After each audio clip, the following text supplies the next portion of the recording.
The Godzilla of the swamp has returned and looks exactly the same as he did the first time around.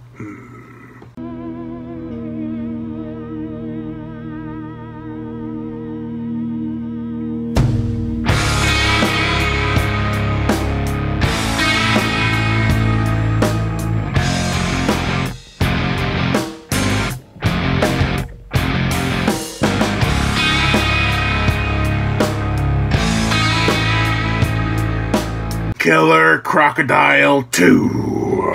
This was shot back-to-back with the first one. I figure they didn't film the ending to Killer Crocodile 1 until they finished filming Killer Crocodile 2, and then they blew the Mechanic Croc up.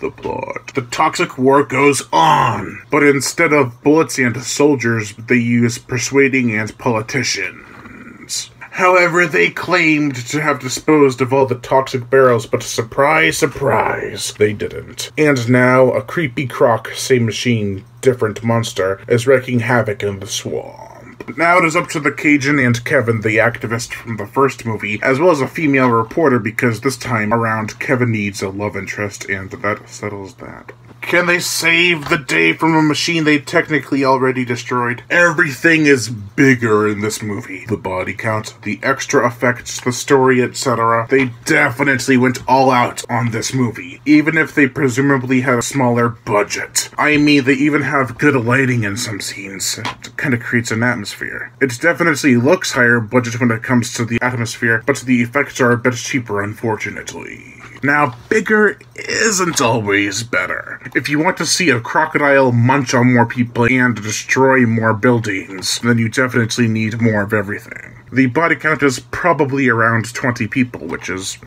double the first. And even though most of the kills are off-screen, I still love the segments they take place in. Like the scene where the, I suppose, orphans and nuns are attacked by this beast. There are two boats, and one of them is completely cleaned of the passengers. Croc's all like, "I'm your god now." Another scene that is actually really good is where a trio of baddies are attacked in their shack by the crocodile. The build-up and execution are cheesy gold. The opening scene is eerily similar to the first or second, depending on which version you watch. In the original, a young couple is pursued by the croc and the woman gets eaten. Very similar to Jaws. However, I prefer this movie's opening scene because it's actually more original. The guy is windsurfing and dragging his girlfriend on a surfboard behind him. It's a bit underwhelming that the croc doesn't eat her off the surfboard, but rather she falls off and gets eaten, but it's still well done, I guess. One thing I do dislike, though, is the fact that Kevin and the Cajun don't appear in the movie until around 40 minutes in. It is the reporter's story until that point, but she isn't a dislike, she actually carries the movie. She's a strong female lead until Kevin comes in and becomes the strong man of the movie. Then she constantly berates him with bickering, and it's kind of annoying. The gore, the effects, there is some, but not